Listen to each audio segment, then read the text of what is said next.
You are 32 years old, stuck in gridlock, and the rain is washing away your will to live. The algorithm doesn't care that you've been driving for 14 hours straight. It just wants the next pickup. Your finger hovers over the screen, terrified to decline because you know the punishment for saying no. The city is a weapon today, and every other driver is an enemy fighting for the same scrap of asphalt. In the backseat, a stranger looks at you like you were a piece of furniture that just malfunctioned. 1 star. The notification hits your chest harder than a physical blow. Look at the skyline. Every light is a person sleeping, while you circle the streets like a shark that drowns if it stops moving. You realize this is the moment you understand. You don't own this car. This car owns you. But your nightmare didn't start on this rainy Tuesday.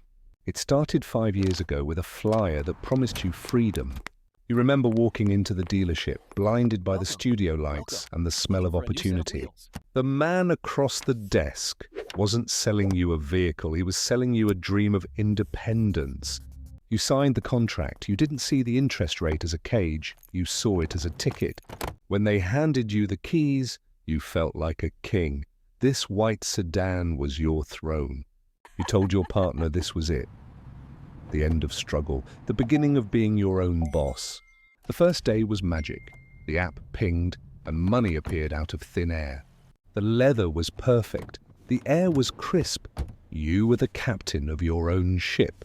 People smiled at you. They thanked you. You felt like part of the city's heartbeat.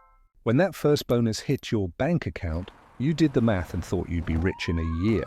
You rolled into the rest stop, feeling superior to the tired men leaning against their dented taxis.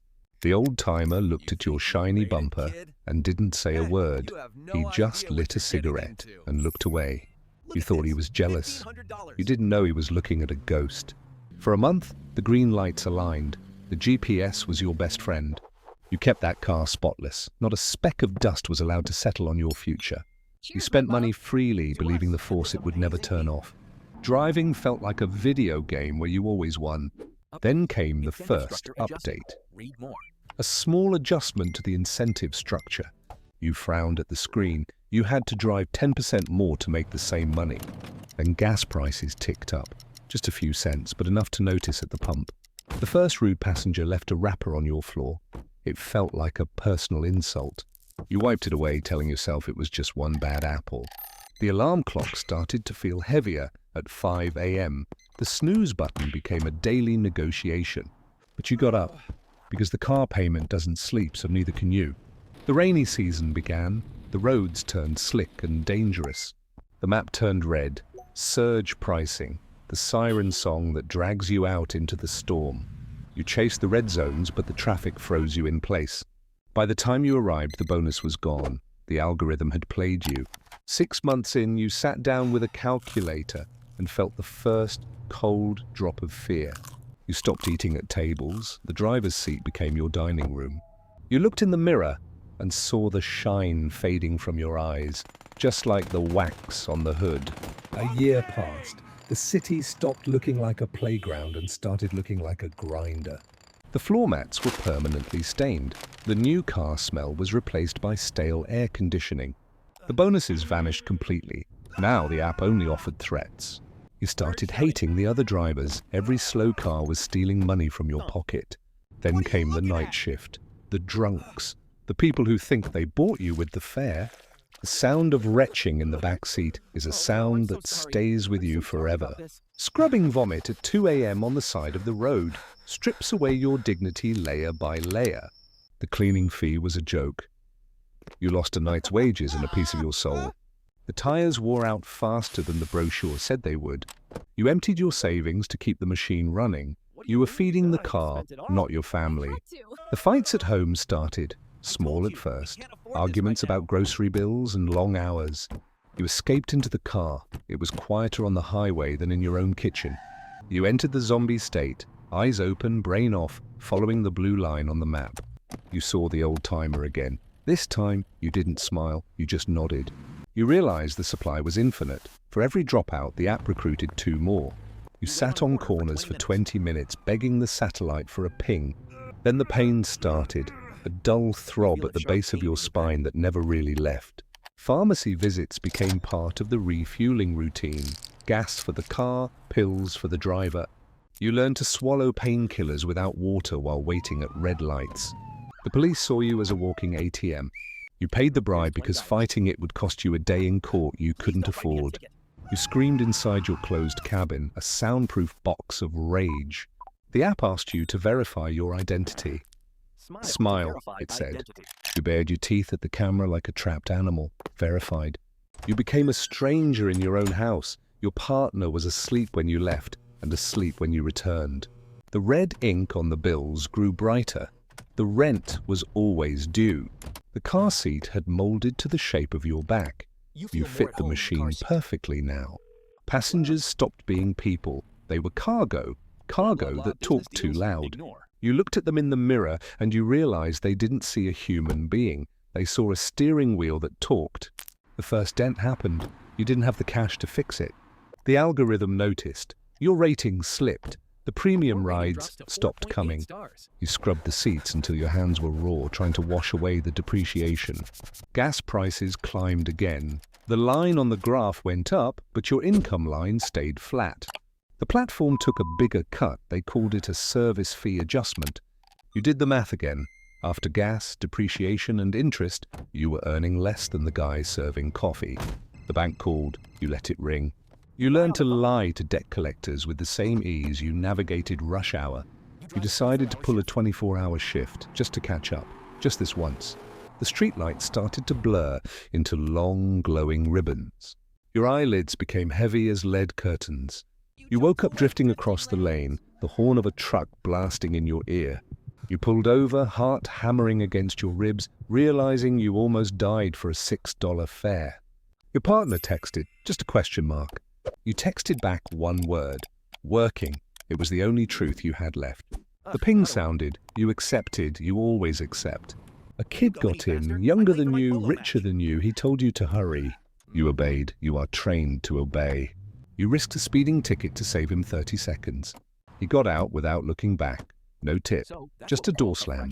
5 years in, the doctor showed you the picture of your spine. It looked like a crumbling pillar. You bought a stronger brace. You couldn't afford time off for therapy. Strapping yourself in felt like putting on armor for a war you were losing. The app introduced a new feature, pay us to get rides faster. It wasn't a choice, it was an extortion fee to keep working. The monsoon came back, harder this time. The water on the road was high, but the surge price was higher. You felt the water sloshing against the floorboards. You were drowning in debt and actual water simultaneously. You delivered the passenger. They complained about the humidity. Then came the sound. A grinding, metallic scream from the engine block.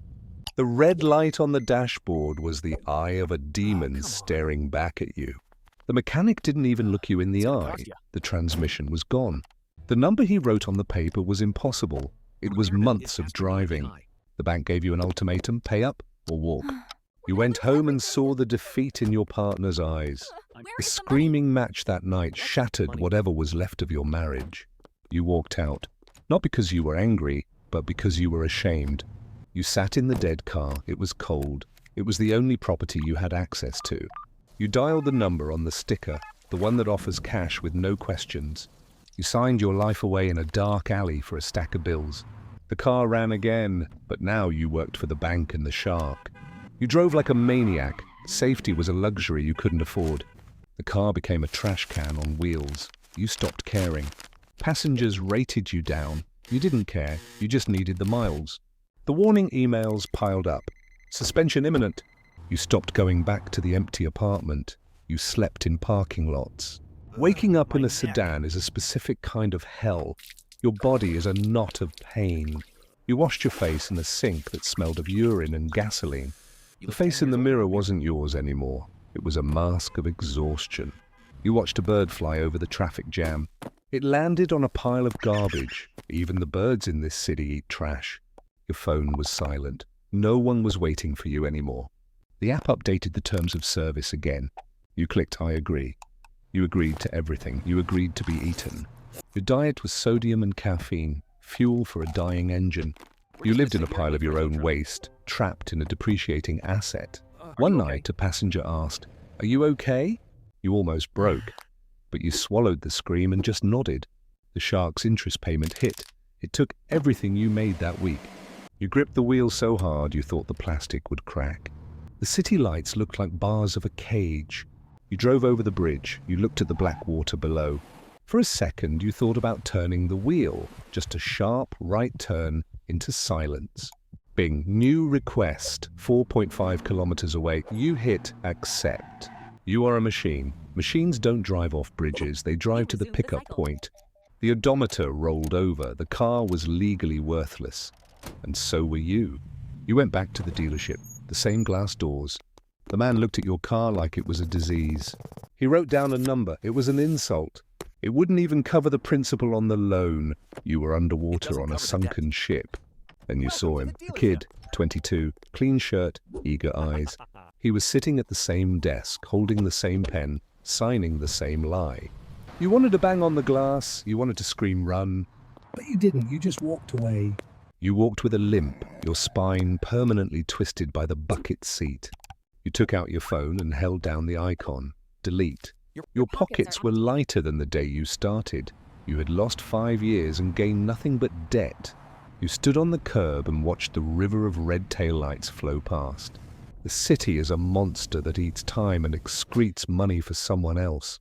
You step into the shadows, just another broken part replaced by a shiny new spare. Your story ends here, but the app keeps pinging for millions of others.